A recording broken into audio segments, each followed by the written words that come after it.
Is Kurt not there? You were live. Okay. Why don't we get started? Kurt can join us. If we need to circle back to anything, we can do that. We'll call the meeting to order. It's 6:01.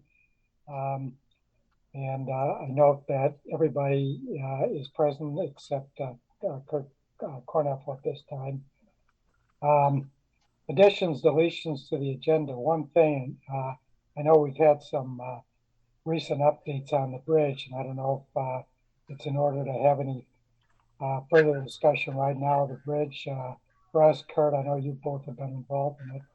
You think we should add that to the agenda, or nothing new to report? No, I think, yeah, I mean, Rusky can give you an update from what he's aware. So yeah, we can add it. Okay, why don't we, let's add it as item 6 then on the discussion item. All right, make a motion to approve the agenda as amended. Second? Is there a second? I will second. All in favor? Aye. Done. Minutes? I assume you've all read the minutes by now, unless there are any additions or corrections or deletions or anything. I'll ask for a motion. I move. Support. All in favor? Aye. Aye. Aye. All right, let's look at the expense report. What I was going to suggest, Rusty, since we've got May, that we didn't need to review April, but I did have a question on when I looked at April and I compared it with May, month over month. There were some items that didn't make sense to me. Maybe I'm the only one. And Russ, if I could just have you look at one item, and if you can explain that to me, maybe I can figure out the rest. Look at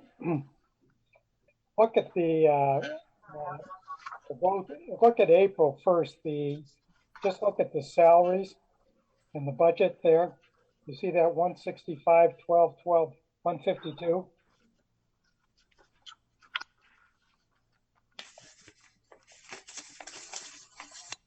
Say that one more time, Jerry. Look at the April. Look at the salaries April. Okay. At 165, 12, 12, 152. Okay. And look at May. Look how the numbers. I just don't understand how you look when you look from April to May and just that one item. There are other items that way too. I don't understand how you get those numbers. If someone could explain that to me, maybe I can figure the rest of it out. Yes, before April was last year's budget, and then our new budget started April 1st. So Well, I understand that. I understand how you got the April numbers. But then when I looked at the May numbers, it didn't make sense. And I just, for discussion purposes, if you can show me, you can connect April on the salaries to May on the salaries, maybe I can figure the rest of it out. right, you know, and that's Ann down at Township Hall does the payroll. So I see what you're saying. In the period ending 4/30/2021, our available balance, is that what you're looking at, the 152? Well, that makes sense to me. That's your first month of your fiscal year. That makes sense. But then Yes. if you look at the numbers for May, that's when I try to connect the May numbers with the April numbers, I came up blank. I didn't know how you got It's $80,019.78 for May. Right. Doesn't make any sense. I'm guessing it's a clerical error on, Ann. I will get with her tomorrow, because if you look at as well, the amended budget for May, our salaries is greater than what's in April. And Yeah, the numbers, that's true on some of these other numbers, but I just The one underneath wanted to is, focus on the salaries just to see if I didn't understand it. well, look at the temporary. It's 13,000 for May and it was 5,000 for April. Yeah, well, throughout this thing, it doesn't make sense. I just thought if Russ could explain the salaries, maybe I could figure out how the rest of this was done, but I have no idea how they got these numbers. In uniform allowance, look at the, I mean, they're all up. Yeah, so, maybe Russ, who does this, Ann or somebody else? Ann Yeah. does this. Maybe you can talk with Ann, and I just can't figure it out. Okay. Some of the balances, the period ending 4/30, because our fiscal year starts on 4/1. Right. So And if you look at the April numbers, they make sense. It's just when you now move to May and try and look at them with April before you, the numbers just don't make sense. right. I've got a feeling that Ann may have transposed some numbers. And or Uta, do you have a comment? I'm just going to say, I think we should probably take your concern to Ann and see if she can, first of all, give you a call as soon as possible to explain whatever happened. And then at our next meeting, have an explanation for the public, for us and the public. Yeah, I agree. Yeah, obviously something doesn't make sense there, and we're going to need to have her explain it. It may not be anything that she did, we'll find out. Okay. But Mr. Chair, Yes. I just verified this with Deputy Clerk Friel. We should all announce our names and where we are Zooming in from. That's a rule for having a Zoom meeting. And so as commissioners, we still need to say who we are and where we are Zooming in from. So Uta, why don't you start?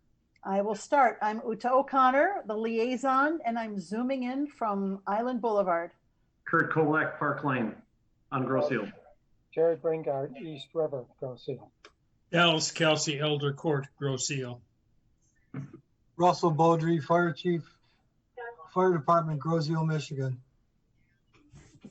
And then Dawn. You're on mute, Dawn. Here we go. I'm actually Dawn Dumick. I'm the administrative assistant, and I'm in Southgate, Michigan. Okay, Okay. thank you. Well, let's put the discussion expenses over till next month, and hopefully by that time Ann can explain it to us. Let's move on to the discussion items. Russ, do you want to just go through these, starting with the recruitment program? We're working on recruiting more members for the fire department. We need to bring on 5 to 6 new members every year just to keep us the same. As time goes on, a lot of my members are retiring. Some of them leave through attrition, and it's getting harder and harder to get volunteers. So we're out there, we're actively seeking. That's across the United States. And we want to keep this volunteer fire department going the way it is. Some of the things we're working on different ideas to bring in new members. One of the things that we're finding out there is there's a market of retired individuals that are young enough to still want to be on the fire department work, and they have enough seniority in their businesses or where they work to be retired. And those people are available during the day. We've got one that's come on just now. He's a retired police officer, and he's going to be going through training pretty soon. They're ideal for what we need. They're around the island all the time. We need to keep those recruiting efforts going and keep bringing in more people and varied people. We're coming up with different ideas to try to bring in people. Some of the ideas we came up with are hosting events at the station for potential recruits, having informational meetings for anybody that's interested in joining the fire department, what it takes via training, commitment. Station tours, anybody that's interested in seeing our equipment. We have beautiful equipment here on Groseal, and our citizens give us good equipment to work with. We'd like to introduce some of the potential members to our current personnel. We're working on developing a recruitment committee. We're developing informal informational documentation, materials, membership, interest, candidates, and we're looking also at establishing some mentors for people coming on. Excuse me 1 minute. I'm gonna turn the radio down.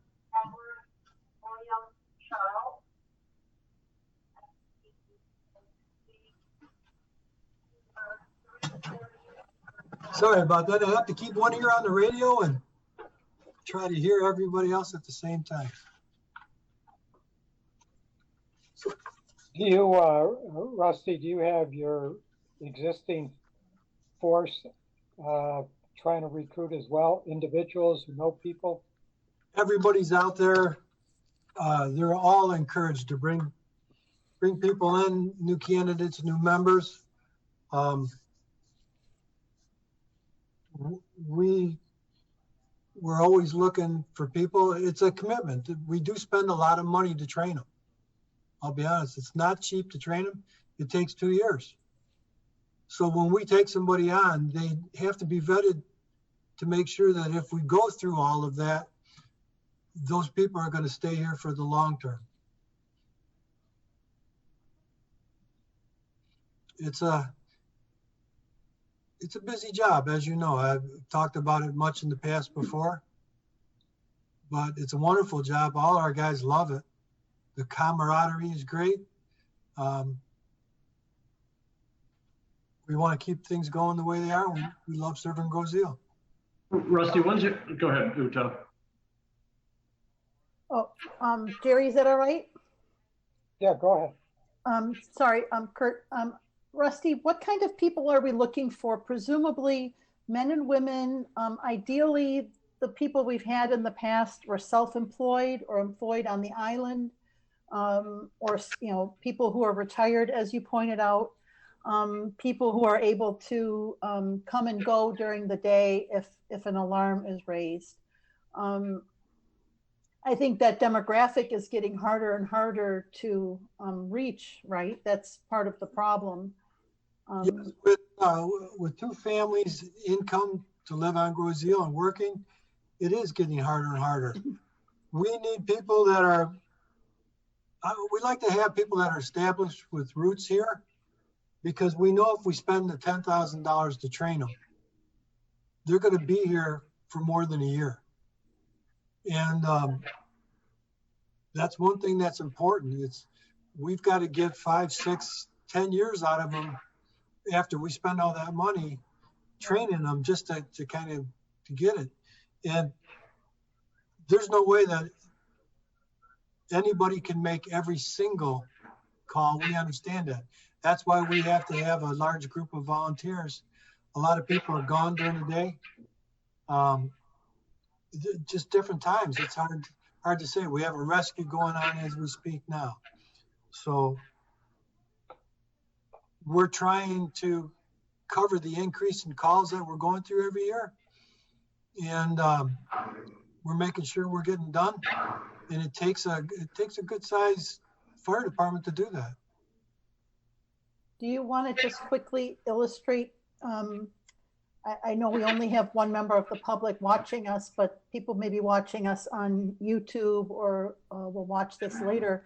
What do we offer in return, in addition to paying for the training and giving people these qualifications? What else do we do to compensate our volunteers? I don't think everybody may not know what we do for our volunteers is what I'm asking. Because it is such a large commitment for our volunteers, And it does take a lot of time. Our volunteers, it's not like volunteering at the library, so you could pick Sunday afternoons between 1 and 5 to volunteer. When you're a volunteer firefighter, you have to be available 24/7, 7 days a week, including the middle of the night, weekends. And anytime you're on the island, we need you to respond if there's a call. Because of that commitment, one of the things we do to offer them incentive, not only the training, but we give them insurance. We give them full optical, medical, and dental. And that's Blue Cross Blue Shield. And because of that, that's what cements our department, keeping our guys coming back year after year after year, even after the newness and the excitement wears off. They like having that insurance, and that's what keeps our members responding. So that's important. And it does help. It used to help the businessmen on Grozil that volunteer, and anybody that's out there that maybe they get a buyout at work, whatever it is. But that insurance plays a big role. Thanks for explaining that, Russ. You're welcome. Kurt? Yeah, we're going to use social media as well, Russ, but when's the next open house? Next open house will be the first week in October, and that's during Fire Safety Week. And we will, as well as there, we will have a table set up. We'll have some people there. We'll have some information for people to take home. How important it is, the role you play as a volunteer firefighter on this island. All right, that'll work. We have a wonderful police department. We have a wonderful fire department, and that's what makes Grozil so wonderful. And that's one of the reasons our citizens love us so much. Our guys are always there. Okay, thank you, Russ. Anything else? You want to move on to carport? Carports, we're kind of in the same boat we were before. The last meeting with the contractor said that the carports would be done by the second week of June. And I haven't seen any movement since that meeting. He put in a request for another payment. Once that payment, that's a pretty large sum that he wants. Once we pay that, he'll be 2/3 paid, but he still has half the project to go yet. And Gail talked to him. You know, obviously they need the money to keep going. And he said the steel has been ordered from the fabricator. They're waiting on the steel to come in. But we're kind of between a rock and a hard place. We can't deny him the payment. The application he submitted for his payment is certified. He swore that this is the materials that he has in. I talked with CE Rains about it, and CE Rains said he can't do that. You know, it's against the law. If you don't pay him, he's going to take you to court. And I said, I don't have a problem paying him. I wish I saw some more progress.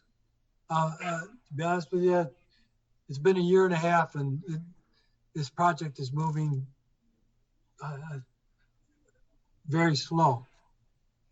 But from what I understand as well, it's hard to get labor. It's hard to get help.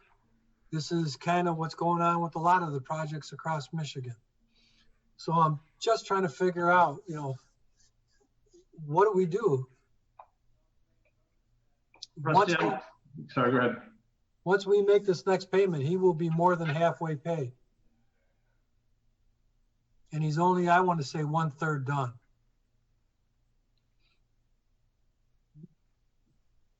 Rusty, my thought is that I appreciate what Sohai or CE Rains said, but if you're indicating that he's 1/3 complete, but if we pay him, he will be paid 50% of the project. Yes, and that there's a disconnect that's there. And what I would suggest, and you've not talked to him when was the last time you talked to either the project manager or the owner? Last time I talked to the project manager was a month ago. We had a Zoom meeting, and he said he had ordered the steel. He was working on it. And let me make a correction, Kurt. I take that back. He's about 50% complete. Okay. He is right there. He will be more than 50% paid, but he is roughly 50% complete. Well, I'm more than happy to volunteer my face on a Zoom meeting. I say before you release the funds, get him either in person or on Zoom to get a status update. Get obviously Dale on the call as well, and Sohio on the call. But if you're not happy with the progression of it and you've not heard from him in a month on a project that's lagged longer than it should have, or I mean, you said a year. I think it's what, a year and a half maybe? It started in November of 2019.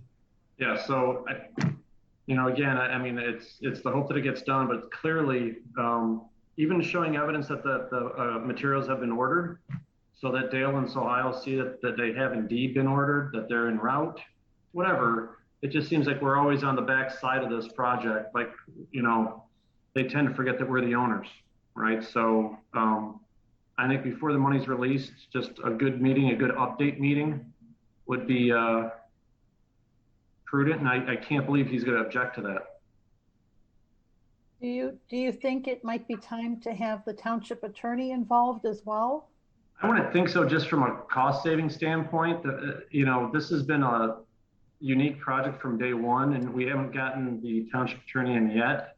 But I thought we were kind of getting close to being done with it once and for all, and now it lagged again. So it's almost like, I'm not quite sure why, but I think Rusty, I mean, they need to be paid if they submitted and Rain signed off on the draw request, but it doesn't mean that you can't say, here's the check, please get on the phone so we can find out what's going on. There's some practicality here. I agree with you wholeheartedly. I would like to see, we keep getting pushed to the back burner. And I know it's not the biggest project out there, but for a project this size, it should have been done. It could have been done in 3 months. It's a year and a half. We've been very kind to this contractor. Obviously, they went through COVID as well. And it is true that there's labor issues and there's material issues right now. I get that. But the fact that you've had no communications with him, I don't think that's professional or proper. So whatever you can do to reconnect, if it means that, I'm more than happy to jump on the call with you as well. I appreciate that, Kurt. We'll do that. Yeah, I agree with you, Kurt. I think it would be wise to have one of the commissioners on that phone call. Clearly not the whole group, but Kurt, if you can do that, that'd be great. Yeah. Agree. So, Rusty, why don't you set that up? I will do that. I'll get a hold of Dale and the contractor and see when we can do a Zoom meeting. Okay. All right. Is there anything we need to discuss on the budget? Nothing out of the ordinary. Honestly, it's just business as usual going through, and the gears are turning. Nothing that's, to be honest with you, nothing that out of the ordinary. Day to day. Millage? Working on the millage when we can, obviously. We've had the same millage that we have now since 1960. Our costs continue to increase.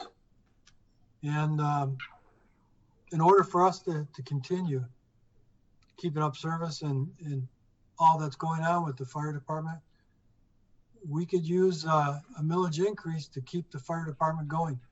Cost of education's between now and 1960 is huge. Cost of insurance has gone up. I mean, everyone knows that. And all of our expenses all the way around have continued to rise. And I would like to continue the volunteer fire department going on. We don't need a large increase. We just need enough to make sure that our fire department members have what they need to work safely. And we continue doing the excellent job we're doing for the citizens. We, at a study session, we talked about a 3/4 mil in 2022. Is there any change to that? Or we're still on track to move forward on that? Well, I think, Jerry, what we're going to need to do is probably put together a proposal as to what the commission would be recommending to the township board, get it to the township manager, and then they have other commissions that are working on millages as well.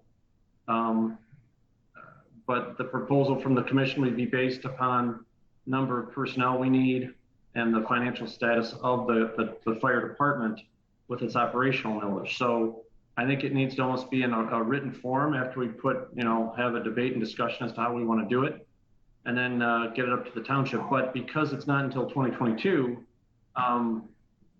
even if it's acted upon now, nothing happens. There's still months off. And so I think what the finance director said was kind of explore it, kind of put together something over the next few months, and then get it to township manager, and then he'll do with it what he feels necessary. And then the board is going to determine the pecking order of what goes on the ballot for the residents to vote on. So I think we need to put something together formally. So we talked about 3/4 of a mil, but I think we actually have to put together almost a presentation as to justifying why it's necessary to get an additional 3/4 mil. Yeah, I agree. To have it in a timely manner for consideration for next year, how soon do we have to get that to the township manager? And it kind of indicated that there's not so much a rush. She thinks that it should be well thought out and put together, and then sometime over the summer months, finalize it and get it to them August, September.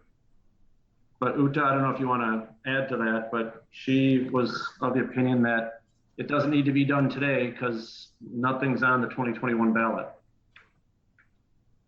Yeah, there are no elections planned for 2021. And I have to tell you, currently the mood on the board is hoping not to have millages come on the ballot, but we'll have to make a case, that convinces them that this is going to be important to do so.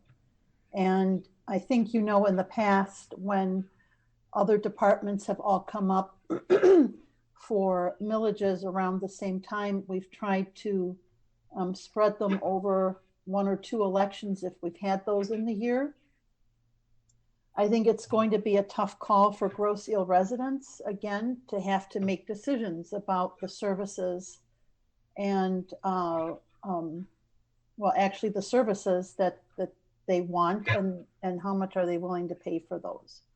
So, it's not someplace we haven't been before, right, Kurt? I mean, we've walked this line with police and fire and other departments as well. So we have time right now because there's nothing on the calendar for this year. I think it wouldn't make sense to put something on for this year. The cost of an election is considerable and takes up a lot of time and resources as well. So I think work with Ann, work with the township manager, and we'll hopefully have something resolved before the beginning of the year. Yeah, I'll talk to Ann tomorrow, but I think she said work on it during the summer months. It also gives you the ability in the fall during your open house, and it's a time to educate the residents. But I think, Jerry, if we get something, September, October to the township, at least get it in their hands before things get crazy by the end of the year, I think then we can kind of forecast what's going to happen in 2022. I agree. Okay, but Rusty, can you take a first shot at putting something together? I think, you know, if you can put something together by the time of the next meeting, we'll have time. I'm sure this is going to have to be reviewed and tweaked and this and that. And I don't want to delay it so that at the last minute we decide we have to get something quickly and then we don't do it, you know, a downtown job. So, Russ, if you could just sort of put together something generally, and then we can look at it and discuss it at our next meeting. I And will if you do can that. get it out before the next meeting, send it to the commissioners so people have a chance to look at it and spend time and thinking about, you know, any tweaks they want to make to it. Sounds good, Jerry. I will do that. Okay. Next item, the Davenport. As you're aware, one of my firefighters, him and his wife were on a vacation down in the Florida Keys. They were riding their motorcycle, and they were involved in a motor vehicle accident with their motorcycle. Both him and his wife had to be life flighted to Miami to a trauma hospital. Both have lost their left leg from the knee down. They were down in Miami in the hospital for almost a month or maybe longer. They just came home last week. So they were able to return to the island. There was quite a greeting for them. They're both recovering. They're both going through rehab. They have a long road ahead of them. They are moving around with a walker. They cannot do a prosthetic leg yet for either one of them. That's going to be a couple months down the road. The tissue has to callus before they are able to do that. So they continue to go through their rehab and working. Last night, Chris came to our training at the fire department, and he was moving around with his walker pretty good. Our guys are keeping contact with him every day. I talked to him this afternoon tonight. Heather cooked a meal for him and his wife, and we took it over for them so that I know they've got a lot of things on their plate right now. So we cooked dinner for him and took it over for him, and a lot of the guys are doing that. There's a list of the wives on the fire department put together, and they're all taking turns cooking dinners and meals to help out with Chris and Suzette because they have so much on their plate.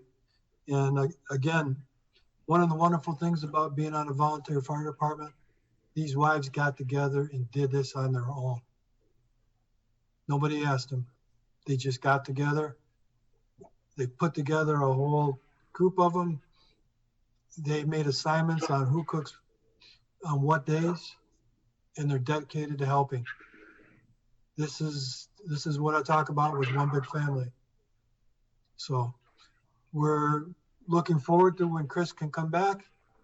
He'll be able to put on a prosthetic leg and, like I said, strap on the blade. He'll be able to respond to rescue calls, the other stuff. It just takes time to get there. And it's a lengthy process. It's not speedy by any means whatsoever. It's hard work and dedication. And, I'm very proud of Chris and his wife. Their positivity is so wonderful. They are they're good role models for the rest of my fire department. I can't say enough good things about them. I was checking the GoFundMe today, and I see they're within a few $100 of their goal. Is that goal enough for them? Not really. Good thing he's got insurance because he told me he's getting close to $1 million in medical expenses. The life flight for both of them was expensive than being in a ICU for all that time. And it just built up. One second. I'm in the middle of a meeting. Um, you know how hospitals are and medical bills, they pile up quick. They needed specialists, they needed surgeries. It was quite a bit. And, you know, it's got to be daunting to face those kind of bills. Thank God for the insurance.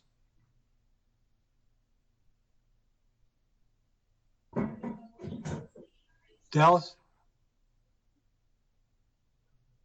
Well, is there any more we should be doing for them? It sounds like they're getting a lot of help from the fire department. It's nice they have that insurance.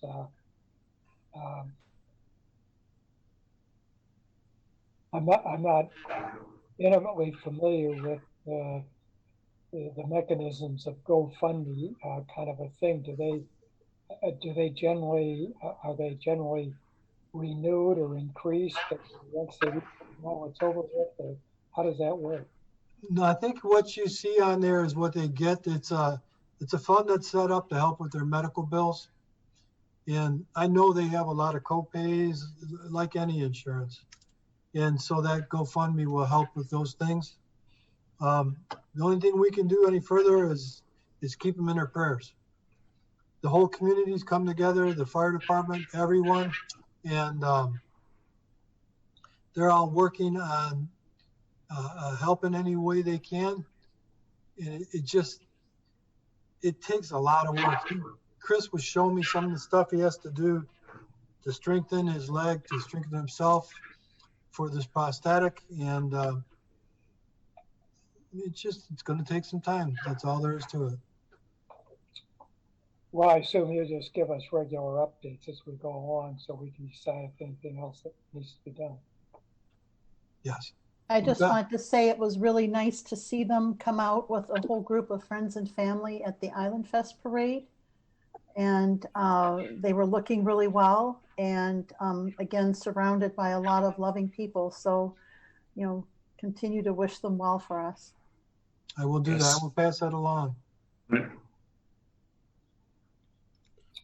Okay. Bridge, Rusty, I know we have some developments in that. I've seen in the papers. Anything else? I haven't heard a lot. Again, like everyone else, I'm waiting for the work to start. It'll be nice when that bridge opens up so I can get an ambulance back and forth across it. That's our main line. If we need a paramedic unit from Trenton or mutual aid from Trenton, we're all looking forward to that bridge opening back up. It's an important bridge. As far as the bridge on Park Lane, again, I haven't heard any development on that. And that's another, another important avenue for us to get to the north end is that Park Lane Bridge. We used it quite a bit. Here, if I just give you a little update with regards to Park Lane, I did talk to Commissioner Palmera. We are going to have a visit to the bridge, the Park Lane Bridge. What's going on, and obviously Kurt Kornapel's extremely knowledgeable about what this entails. It would appear MDOT's requirements is that the bridge has to be completely removed per their specs. And obviously the cost to do that is extremely high. Kurt's of the opinion that really the span is the only problem with that bridge, and that if just the span would be replaced, it would make it safe and up to date for our standards today, but that would have to be Wayne County money, not MDOT money. So there's going to be some discussion. We're going to meet out at the bridge. We have to coordinate the timing of this, but we're going to meet out there just to kind of go through that. And right now there's a little bit of transition with Wayne County as well with regards to these interior bridges versus the county bridge. So we'll be able to give you an update at the July meeting. But it was interesting to listen to Kurt because he actually has already taken a look at the Park Lane Bridge to figure out what structurally needs to be done to it to get it up and running for the residents and obviously public safety. So it'll be a continuing discussion like everything else is with bridges around Grosse Ile, but it was actually more insightful. We got a better perspective of it now than we did, a few months back. Any cost estimates at this point? No, I mean, Kurt obviously just got done with the Mesa Bridge, so he has a little understanding, but not just working on the span saves millions of dollars. So that's the whole idea, that hypothetically, let's say if the span costs $1 million, the total bridge might be $3.5–4 million. So, is there a match from Wayne County with MDOT money? And if that match could be used just to fix the span, maybe that's an option, but it's different than what they normally do. So that's going to be our tough. That's going to be the tough approach to it.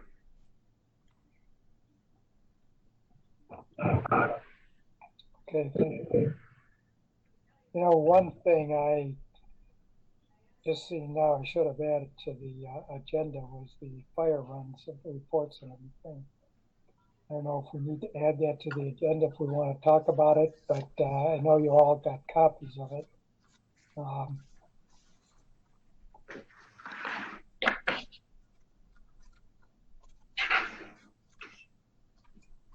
I'm not sure that we need to add it to the agenda, but I see that the agenda doesn't have like a chief's report. But maybe if Rusty wants to give a summary as part of a chief's report.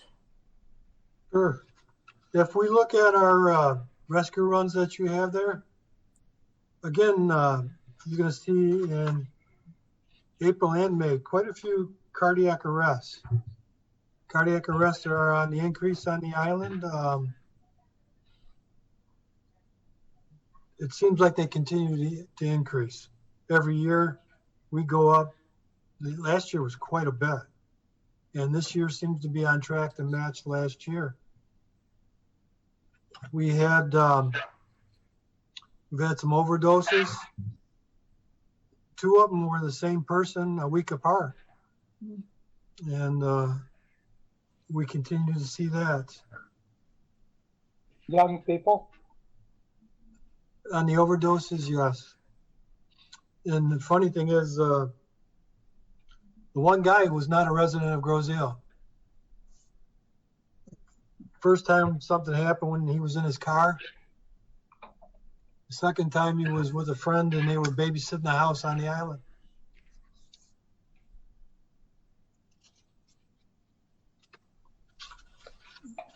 I just happen to look and see some of these runs.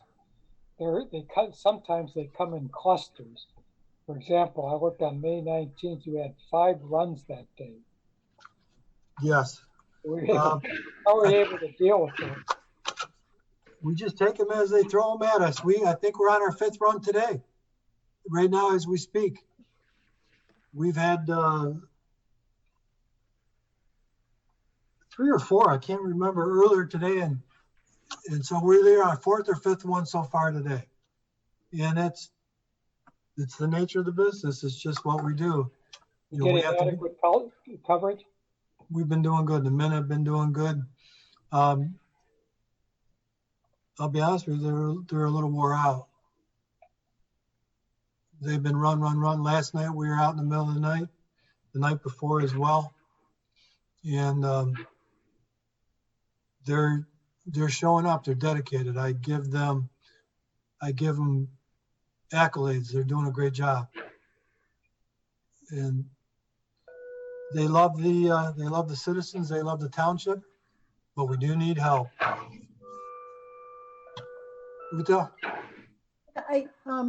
I'm just curious too, looking at the list and the discussions we've been having over the last few months. It sounds to me too, Russ, that you've been telling us this for a while.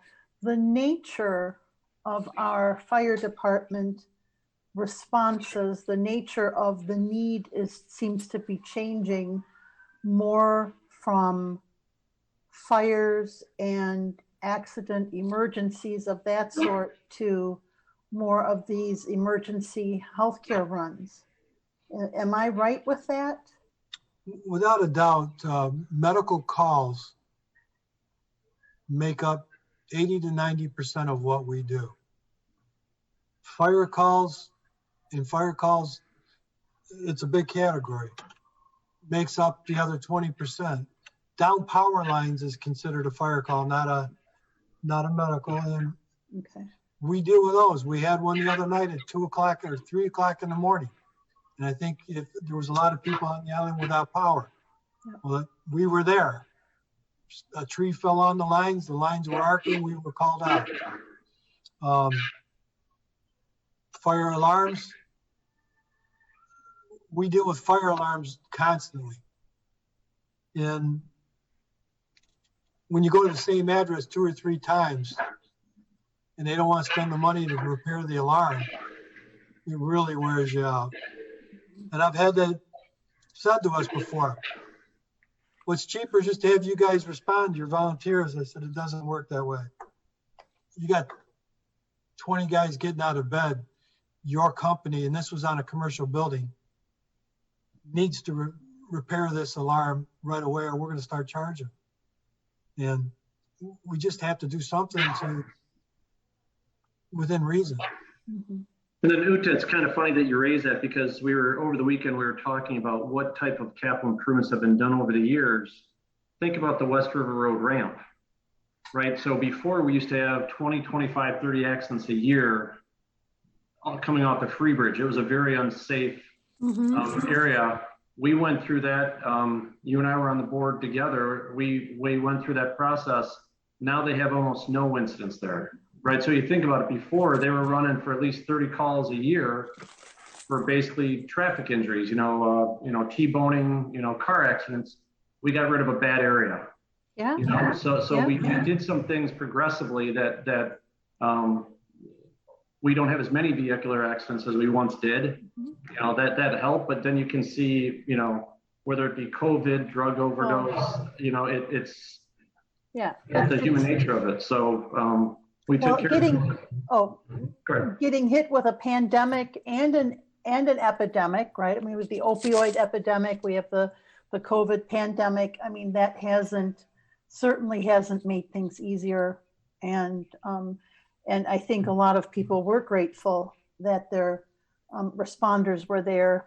If you read the MIOSHA worker death lists, our paramedics and our responders are continuously showing up there as having been exposed and then paying the ultimate price. So we know that the pandemic has also put a big strain on our emergency response infrastructure. So hopefully, I'm hoping we get close to the end now. We're hearing about surges in other parts of the world again, so we can't be sure. But hopefully, as we get closer to a more normal state, some of those pressures will go away. But that led to a lot of extra stress on people, right? And that leads to heart attacks, and that leads to other things. So it's a very difficult time. We don't always see it here because we live in a beautiful place and things are fairly calm here. We don't see the impact it does have on us internally. Oh, well, and again, I mean, even though this is a volunteer fire department, you and I are volunteering right now to be in this meeting, but you can't call these firefighters volunteers when they're taking care of COVID patients. There's different levels of volunteerism, and they're not, I always said that our fire department was better than any department in downriver. The mere fact that they have they're not volunteers. These guys and ladies train on a regular basis. They make all these runs. Right now, you and I are volunteering. This is an easy part of volunteering. Their job is not easy. So anybody that suggests otherwise doesn't understand. It's 24/7, 365. That's true. I've worked for the township for 15 years now. It's 7 days a week. We're working weekends. Whenever someone calls 911, we respond. That's our job. Middle of the night. And there's times people are out having backyard picnics, having family over, enjoying ourselves. we're still on duty. We have to be available if those tones drop. So even though you may not be on a rescue at the moment, you're still on alert waiting for when that tone drops.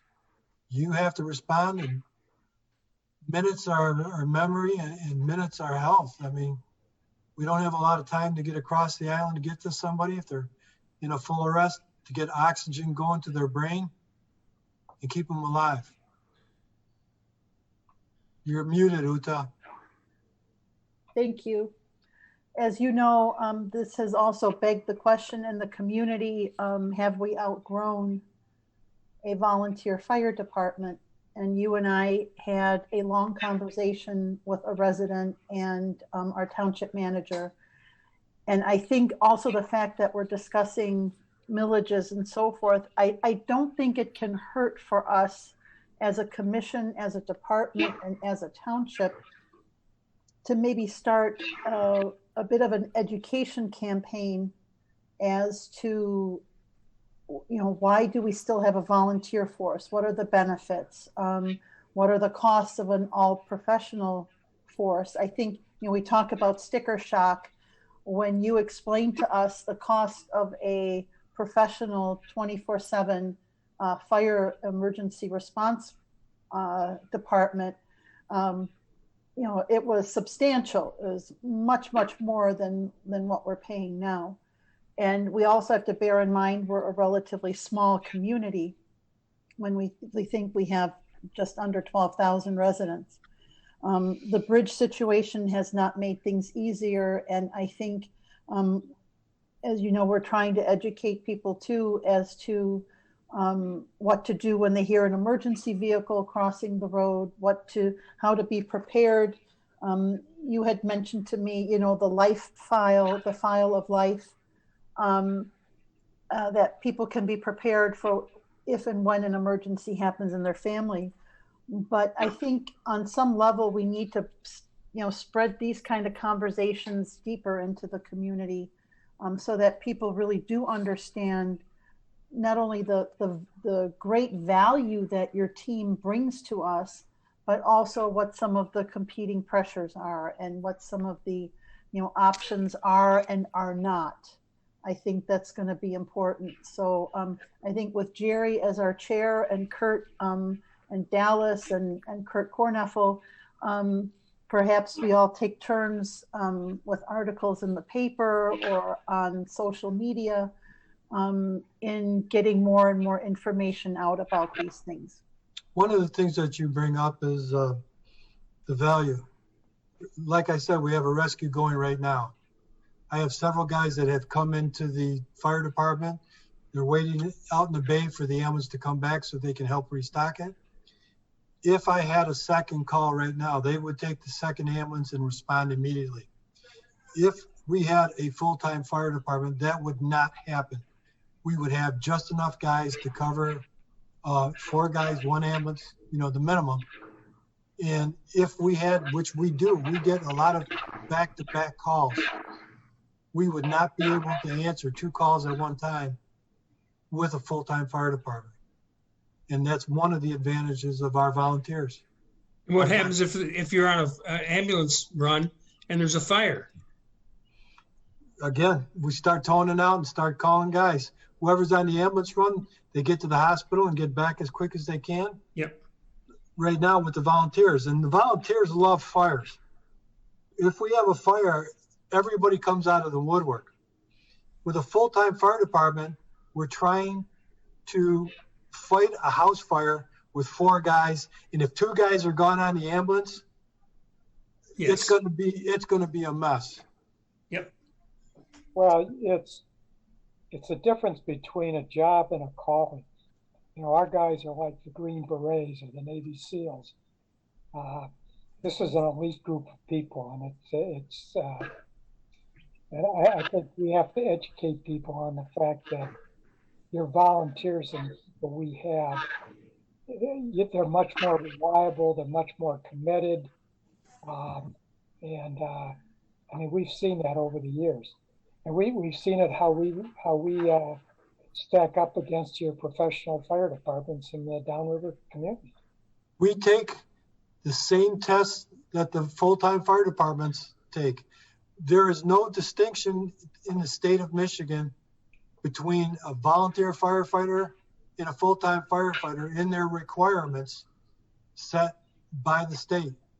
We have to take our classes. We have to take the EMT exam the same as a full-time fire department.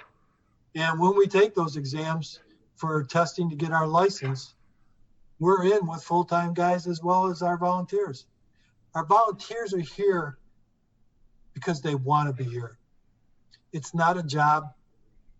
It's funny, but once it becomes a job, it becomes not as, the passion kind of dies. Our guys are here because they're extremely passionate about what they do. They want to be here. They want to learn. It's not a job. They're here because they want to be here. And that's what we try to do, is we try to keep morale up, keep the guys happy, give them the good equipment, give them the stuff they need to do their job. They're not free labor. Don't treat them as free labor. You know, we treat them with respect. They know the community loves them. And they're here because of the passion. They like, you know, we give them the shirts, the things like that designates volunteer fire department, their gear. They love it. They're happy for that. They're much more, our bill is much lower with the volunteer fire department by far. We're a quarter of what a full-time fire department would be. Rusty, how many of our firefighters live on Grosse Ile? All of them. Right, that's the key, right? It's the ability for them so that if Uta has a medical emergency, all of a sudden she'll see 10 people she knows taking care of her husband, or her children. That's that familiarity. They'll go the extra mile for Uta's family. And Uta's gonna obviously pass along to her neighbors. Boy, you know, these guys will take care of you. These ladies will take care of you. You know, there's no doubt that when I was supervisor, I would take on any mayor and say that our fire department was better than theirs. They're not volunteers in that vein. It's a whole different makeup. They take it as a profession, and their ability to do it. If it was easy, if it was always fun, then you would have 1,000 people signing up, right? It's hard work. So we'll continue to educate. Obviously, if and when we're going to put a millage on the ballot, we're going to have to educate. So Uta's right. We'll keep that message going. Okay, that completes our agenda. We have no action items, and Jerry, we have 2 people that are on that are so. Yeah, it's time for public comment, and I think one of them just dropped off. We have one. One raised her hand. No one has raised her hand. She's on mute. I think Brian has to open it up for her. I think Kurt is now the host. Is Kurt the host? Okay. Yes. Kurt, can you? Yep. Why don't you handle it, Kurt? Yeah, I did. Are you still there? I've asked Joan to unmute.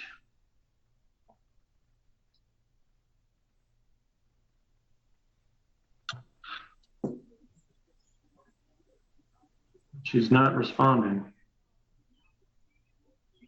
We have a Judy who's on the line but muted. Judy, do you have a comment? No, I did not have a comment tonight. I know that Joan wanted to speak. I don't know if she's having problems with her phone. It looks like she's still on. She actually just came off. Yeah. It looks like.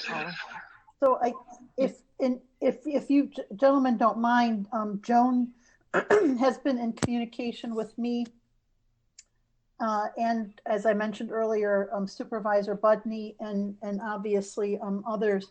And I think one of her concerns is, our ability to respond to 911 calls during the time of the bridge closure.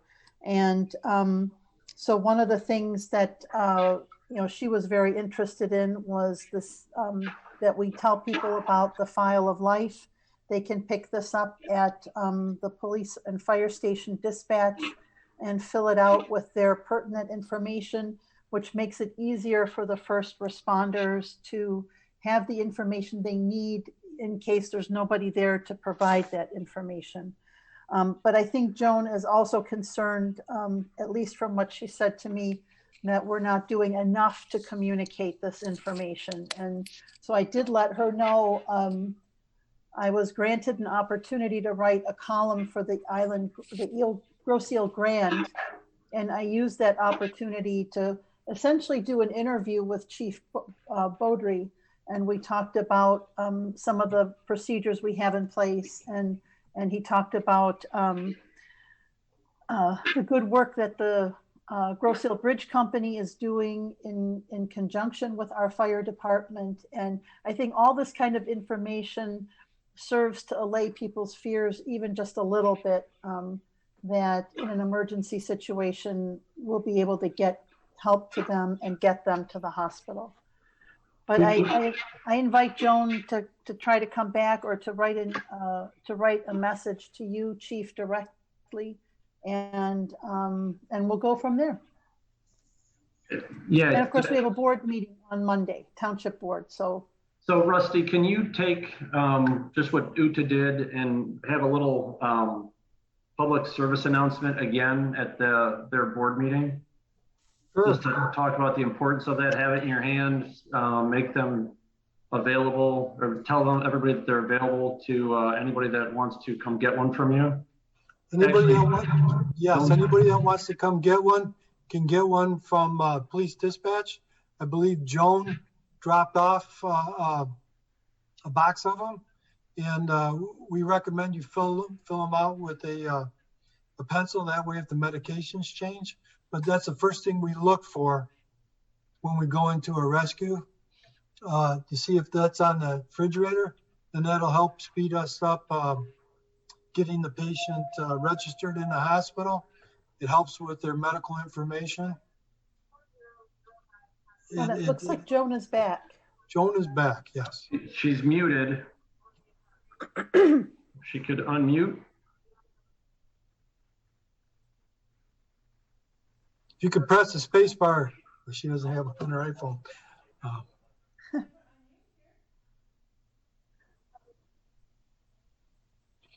We talked with Joan in a meeting, Uta and myself, and we talked about the importance of the file of life. And I give Joan a lot of credit. She went to her employer, Wyandotte Hospital, and they printed up a whole bunch of them for us and dropped them off to the police department for our citizens to use. So if you have elderly parents, I recommend that you get one for each parent, fill them out with a pencil, list their medical history on there, their birth date, name, obviously, what medications they're on. All of that is extremely important at the hospital, especially if our patient is unconscious, can't communicate. We can grab that off the refrigerator. They're magnetic. We look for that right away, and we'll take that with us to the hospital. There's also a space on there for emergency contacts, place to put phone numbers. You can put anything you want on there. And again, I applaud Joan. They're wonderful in emergency. When time is of the essence and we don't have time to look around or dig, we can get all our information in one spot on the refrigerator in the file of life. I think Joan's now unmuted. Joan? There we go. Joan, you're on. Oh, you're muted, Joan. Joan, you're muted, Joan.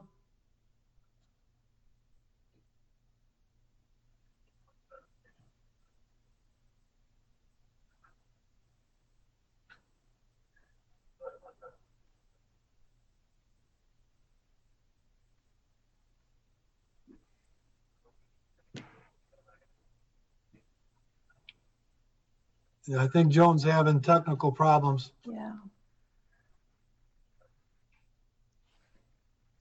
Well, Uta, do you think we covered what Joan's concern was? I'm hoping so. Judy is raising her hand. Maybe she's been in touch with Joan? Judy? Hi, yes, thank you. Can you hear me? Yep. Yes, loud and clear. Okay. Yeah, she is having technical difficulties. Joan and I are friends, and we've had some discussions on her concerns. And let me start by saying, nobody on this island doubts the dedication and the value of the volunteer fire department. It is amazing. It's absolutely amazing. I've said that at public township meetings before. When I hear about what you guys do, I replaced my carbon monoxide detector based on something the chief said at a meeting, and advised our renters to do the same. And the value nobody doubts that. Everybody appreciates it. I think the concern, in addition to the bridge situation right now, is that the basic life support versus advanced life support is the issue that I don't believe enough islanders know about. The fact that certain things can be done, but an anticonvulsive shot can't be given, a Benadryl can't be administered unless the person has it there themselves. If someone's having an allergic reaction, things along those lines are the concern. And I truly don't know. I would appreciate, as an islander, an information type presentation. I know you have some sort of agreement with Trenton or one of the other cities to have a different type of vehicle come if it's more of a dire emergency, but I don't know what those circumstances are, when that person gets called, how that works. Does the dispatcher already know that, like, automatically that something more serious is wrong and then someone's called? Those are all things, as a resident, that I'm just concerned about and that I would like to know. I can speak to that a little bit, Judy. Oh, that'd be awesome. A paramedic fire department does everything they do in an ER.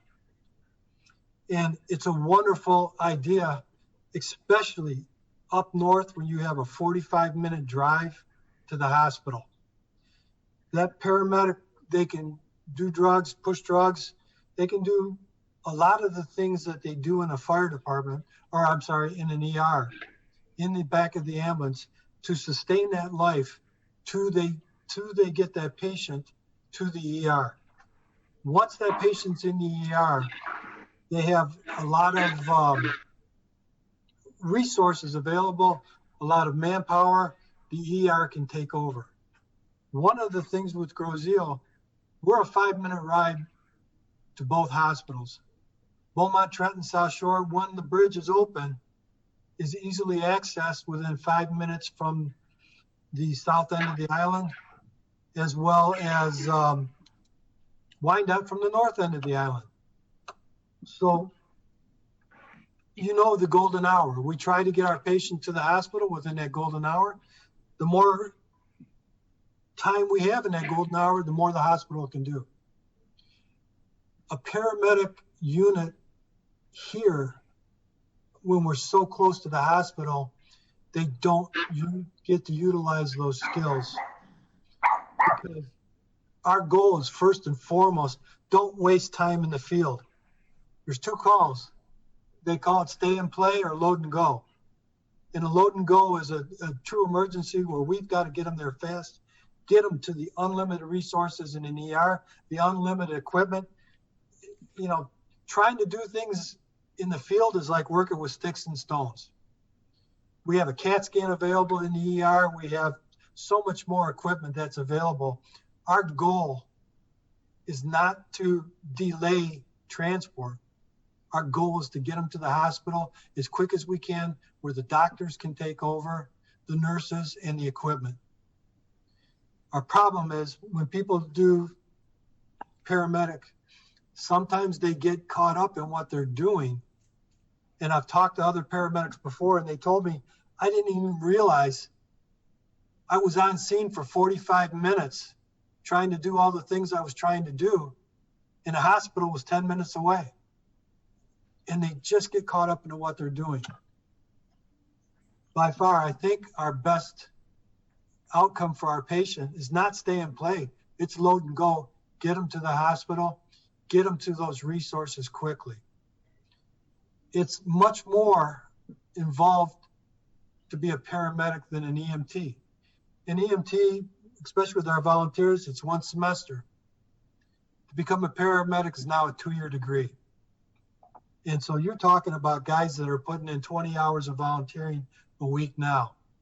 And you ask them to go to school to be a paramedic, you'd be asking them to put in 40 hours of volunteering a week. It's just not feasible for somebody to volunteer that much time and still make a house payment, feed their family, and pay their bills. Did I answer your question for you, Judy? No, yes, that all of that makes perfect sense to me. But my question is, yeah, I think 5 minutes is probably hopeful, especially now with the bridge closed. For somebody to get from one of those little islands way at the end to Wyandotte Hospital has got to be more like 12 to 15 minutes. You're absolutely correct. If it's a child with something that you can't intubate, that's a long time.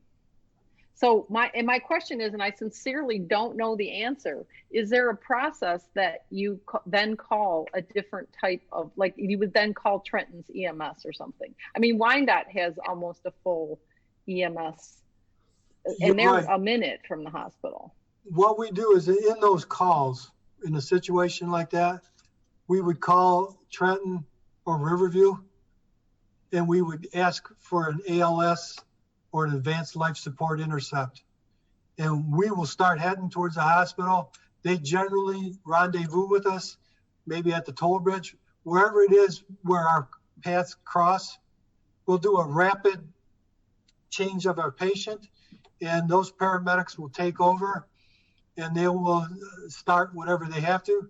We do have airways that we use. We use Combi airways. We have the latest and greatest, which is the ADJOURN. So we do establish an airway as a basic. Okay. The only difference between a basic and a paramedic is a paramedic does an endotracheal airway, which is just basically, it's a variation of the airway. And a lot of even the paramedic units are now going towards the ADJOURN, which is what we use. They're the newest. They're kind of the chances of running into problems with them is less greater, and the ADJOURNs are wonderful. They're setting the world on fire for what a change they've made in establishing an airway. Well, that's fantastic information. I had no idea. And I think that the more information the community has, the better prepared they can be for emergencies, and the easier it can make your guys' job. And that, as you discussed earlier in the meeting, if your calls are getting of a more severe nature, maybe it's time to look at maybe not a full-time person on staff. It sounds like that's a budget concern, but so is this like an existing contract that you have with Trenton that, or like all those types of things are things that people would like to know, I think. I mean, I was concerned. It's Downriver Mutual Aid. Okay. And we all signed the mutual aid agreement. If we need help, we can call them. If they need help, they can call us. And okay. If you remember a couple of weeks ago, Riverview called us. They had a large apartment fire. Yep. And we brought in our ladder truck and one of our pumpers. Yep. And anytime any other department becomes overwhelmed, they put out the call for mutual aid, we respond. Okay. All right. That's great to know. The more you can let us know, the better. And I think it looks like I've gone way over my time, but thank you very much for your thoughtful responses. And I think Joan figured out her phone thing. It looks like she's back again. So thank you. And Judy, just to add to that, I mean, one great example was when we were struggling with the free bridge, and the free bridge did not close properly. So there was a gap of roughly a foot and a half. And Rusty, I don't know if I'm sure you remember this, but how do we get someone that was having a cardiac arrest to South Shore? Our guys came on the township side, Trenton's guys came on the Trenton side, and then they gurneyed this person over the opening of the bridge to get them in that ambulance and get them to South Shore. So mutual aid is a great tool. It's both police and fire.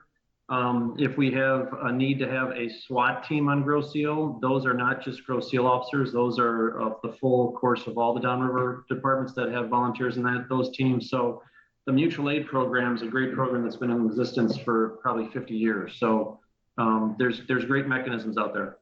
One of the things that I could say, Judy, we have a great relationship with Trenton. Grosse Ile always worked very well with Trenton Fire Department and Riverview. Anytime they call, we want to be there to help them. I told you about Chris Davenport, the firefighter that was injured. He works on Riverview Fire Department part-time. So we have a friendship there. We have a friendship with Trenton. We want to maintain that friendship. And one of our guys that used to be on our fire department, he moved to Trenton to work full-time there. He's a bright young man. Anything we can do to help Trenton, we always bend over backwards to, or Riverview, and I think they feel the same way towards us. Very good fire departments, both of them. We have a wonderful working relationship. And it's so nice that if we ever have to have something, one call on the radio and they'll be here, and we know it, and the same for them. Can't say a good thing about both departments. That's the other thing, Judy, real fast. The 911 system, it's overseen by Downriver Mutual Aid. So all the radios that all police and fire have from 911, they're all interconnected. So that's what makes Downriver unique. We have a cooperative effort amongst all these communities. It's funded by 911 money, phone bill monies, but if Rusty calls, he can get to anybody in Downriver immediately. Rusty, I think when we put an article together on this, we ought to include the information we gave Judy and Joan, because obviously, if they're concerned about it, there are other people will be concerned. It would be a good sort of preemptive discussion on that. Excellent idea, Jerry. Yes, I agree. Judy and Joan, we want to thank you for your very helpful comments, and we can be certain we will address those. Can you hear me now? We can hear you. Okay. May I just take a minute? I do think, I do apologize, first of all. I've never used Zoom on my phone. My computer internet was problematic. But anyway, don't want to belabor you with that. Figured it out.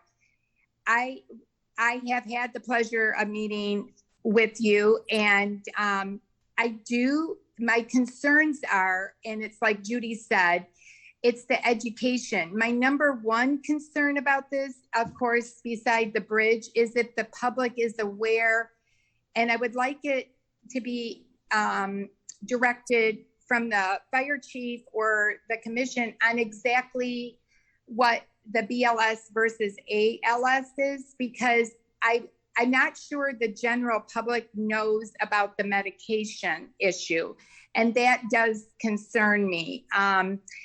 When you talked about more cardiac arrests, it just right away, I think, for baby aspirins. I am a pharmacist at the hospital, so I do want to preface that. So I do think the more education, and I do appreciate the hard work that everyone, the commission, the volunteers, everyone is doing. I look at this as being the most not only we have a good fire department, but we're the most educated citizens.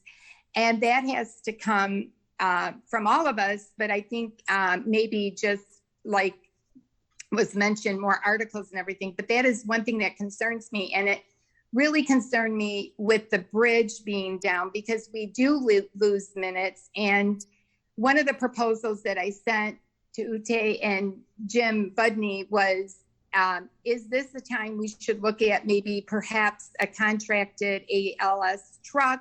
These are all suggestions. Or somebody on the civic issues said to me, is it possible to have the emergency vehicles get some type of permit or something that they can use the free bridge? These are just some ideas, and I think Ute has them, but I do appreciate the work, and I've learned a lot tonight just listening to all of you. So the more education we can all have, the better. But I really, really want to stress my concern about what the trucks can do and what they can as far as medications are concerned. And you did explain some airway situations, but IVs is another thing. So there are some differences, and it has nothing to do with the volunteers themselves.